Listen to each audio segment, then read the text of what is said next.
The Crowned Sword and Shield Zacian and Zamazenta is coming up very soon into Pokemon Go. This week, we're going to be getting in Osaka, then New Jersey, and then it's also going to be in Paris, and then followed by, for everybody, in Go Fest Global. So we're going to go over how good are these Pokemon? Are they going to be worth it? Should you go crazy for raids, or should you miss out? And where do they sit in Pokemon Go? So let's get into the details. Welcome to the Trader Club. Here we go.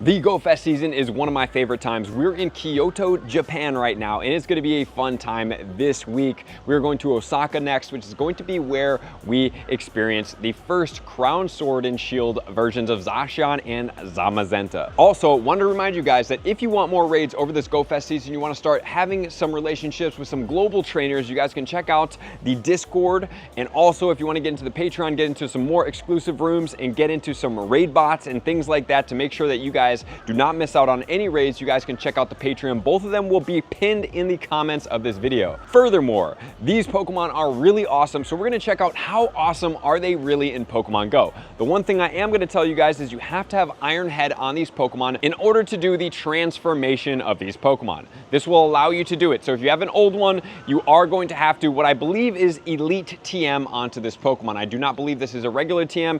It more than likely is going to be a Legacy move and an Elite TM. So don't do it yet, but just wait till the Go Fest season. As soon as that starts, then you're going to want to do it if that is still true and nothing changes, because I would hate for you guys to do it now and then something happens where they allow you to just regular TM it during one of these events. So let's jump into first Crowned Sword Zacian. This Pokemon is going to be a fairy and a steel type Pokemon. So as of right now, Pokemon Go Hub has that this Pokemon is going to be maxing out at 5,629, which if it maintains the same, this Pokemon will be insanely strong as we see in this video. It's going to have an attack of 332, a defense of 240, and a stamina of 192. This Pokemon is going to be weak to two things, which is going to be fire and ground because of the steel typing. It's going to have a single resistance to dark, fairy, flying, grass, ice, normal, poison, psychic, and rock, double resistant to bug, and triple resistant to dragon. So this Pokemon is pretty much going to be in every single person's Master League team for the next foreseeable future. The moveset is going to be Metal Claw and Air Slash for the quick moves, and for the charged moves, Play Rough, Close Combat, and Giga Impact. And then the signature move of Behemoth Blade is going to be on these Pokemon. So that is going to be the difference maker on these. And I believe that is what is requiring the Iron Head in order to put this move on this Pokemon. So before we go into the best of the best, because we're both going to see them at the same time, let's check out the Zamazenta before we jump in. Zamazenta is going to be the Crowned Shield version, obviously, so this is going to be the crowned version. As of right now, it is said to max out at 4,717. This is going to be a fighting and a steel type. We're going to skip over the stats because we're not exactly sure where it's going to max out as of right now. We'll only know once the game happens. And if you guys do want to make sure you know that, definitely keep the notifications on the channel on, because I am going to be playing in Osaka as soon as I get that Pokemon.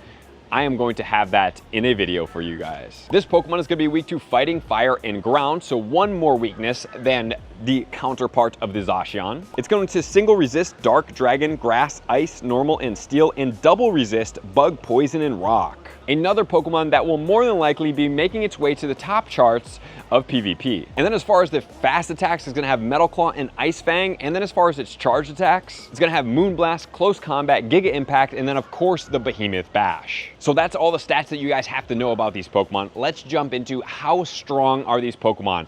Remember that these Pokemon can get nerfed, it can change, but as of right now, the stats, let me tell you guys, from a personal standpoint, are extremely impressive. The strongest Pokemon in the game stays the same with the Mega Rayquaza with Dragon Tail and Dragon Ascent at an ER value of 73.98. Coming in next, we have the Mega Mewtwo Y at 65.02, followed by Zamazenta and Zacian, Metal Claw, and Behemoth Blade and Bash. They're going to be at 63.84. So they are the third strongest Pokemon in the game right now, which is very impressive. I am so stoked for these Pokemon to finally be in their rightfully deserved spots, because their Hero Mini Battles forms are not quite as strong as I had hoped, but now that we're seeing a lot more strong Pokemon in the game, this is extremely exciting. Which is followed very closely by the Dongwin Necrozma at 63.07, and then the Duskmane Necrozma at 63.07 with Sunstrike Steel and Psycho Cut. Then we have Mega Mewtwo X at 62.97 and Black Kyurem at 60.56, followed by Mega Lucario at 59.31. Wow, for these Pokemon, they are extremely strong and they do top the charts. Hopefully they stay here, which is actually crazy because we're gonna start checking out these Pokemon in the Steel typing as well. We're gonna see what's happening with these Pokemon, and you're gonna see that with the Sunstrike Steel, that is the strongest Steel type in the game right now. Man, what happens with these guys? So let's check out the Zacian in the Crowned Sword. So at the top with the Metal Claw and Behemoth Blade, it's gonna be at 63.64, followed by Air Slash right there. Then you have the Giga Impact at 52.97, and then one of my favorite things is the Metal Claw Play Rough at 51.55. So remember guys, if you're over 45, you might have something really impactful. If you're over 50, you might have the top charted Pokemon in that category. So it looks like we might have the top fairy type attacker in the game coming out. While it does not get a very fast move, which would make it extremely overpowered, and I understand why it doesn't, maybe eventually it will, but this is where it's sitting. If we go to the second page, you can check out the Air Slash and Giga Impact. We can check out the Close Combat at 44.73, followed by the Hero of Many Battles with the Snarl and Play Rough at 38.48. So 38 all the way till 63 is extremely impressive. So now let's flip over to the Zamazenta and see where that one sits. At the top, it's gonna be Metal Claw and Behemoth Bash at 63.84. Followed by the Ice Fang in Behemoth Bash at 62.21, Giga Impact at 42.6, and Close Combat at 39.13. In comparison to the regular one with Metal Claw and Close Combat at 34.82. So 34 to 63, extremely impressive here once again. Going from the Hero all the way into the Crowned, extremely impressive. Also, now let's move into something that we really want to know about, and that is going to be where is it also in the Fairy category, the Fighting category, and most importantly, the Steel category. Let's start there. For the Steel category, overall, these Pokemon are the top 2 Pokemon in this category with all Steel type moves. The Duskmane Necrozma then goes at 60.89, followed by the Metagross, which is not out yet, at 53.11, and the Shadow Metagross at 50.94. Then we have the Shadow Dialga at 45.2, Dynamax Metagross at 44.04, Metagross at 44.04, and down the list like Shadow Excadrill and regular Dialga. So it looks like the Duskmane Necrozma is going to be taken over by these Pokemon.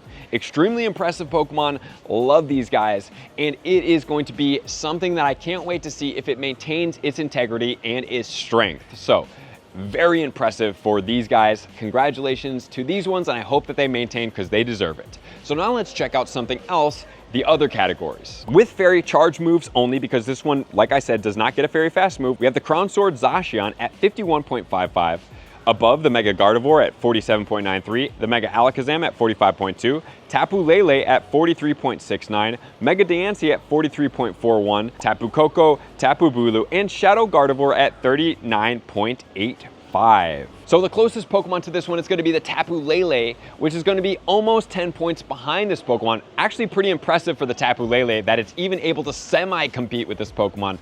But goodness gracious, that is an extremely impressive way to be.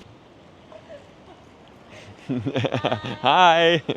And then let's move into the Fighting category. At the top of the Fighting category, we have Mega Lucario with Force Palm and Aura Sphere at 59.31, Mega Mewtwo X and Y that are not out yet at 55.94 and 52.79, Mega Heracross at 47, and Mega Blaziken at 46. Then we have the Shadow Mewtwo at 46, Terrakion at 45, basically 46, Mega Alakazam, Shadow Conkeldurr at 44.91, and then Zacian with the Crown Sword, Metal Claw, and Close Combat at 44.73. So unfortunately for these Pokemon, this one is the weakest of the rest of them. Close Combat, while not the most strong move, unfortunately doesn't put it quite as strong as the Fairy move does for the Zacian. But remember, if you go to the next page, we have the Zacian as well at 44.73 with the Close Combat as well. So as of right now, my recommendation is A+. Raid the absolute ever-living bejesus out of these Pokemon. You absolutely must have these Pokemon. They are extremely impressive in the game. They are top attackers. They are probably going to top the charts in PvP for sure. if not number one spot, I would suggest the top 5, max top 10, and they're gonna be everywhere. So these Pokemon are definitely something that you want. I have the 100% Zacian, I need the Zamazenta, and obviously I'm gonna need some good quality shinies as well. So grateful that I don't have to do a Necrozma deal where I don't even have a hundo going in, but guys, A+ recommendation. Good luck out there, everybody. Make sure to jump into the Discord, check out the Patreon, get in there, and let's start remote raiding. Love you guys. Thank you for all my likers, commenters, subscribers, Patreon members. Everybody take your support, subscription, participation, 2XO. I'm gonna see you guys out on the next video. Peace. I want to take this time to thank everybody who supports me in every facet. It means the world to me, and an extra special thank you to all my Patreons. I greatly appreciate the extra support to continue to allow me to pursue Pokemon Go full time, allowing me to create my daily video uploads in the most timely fashion for everyone's benefit. Plus, I get the amazing experience of sharing my creative processes behind the scenes and raiding all around the globe with select upper tiers. Thank you everybody for being a part of the Trainer Club. You all mean the absolute world to me, and I will see you guys out on the next video.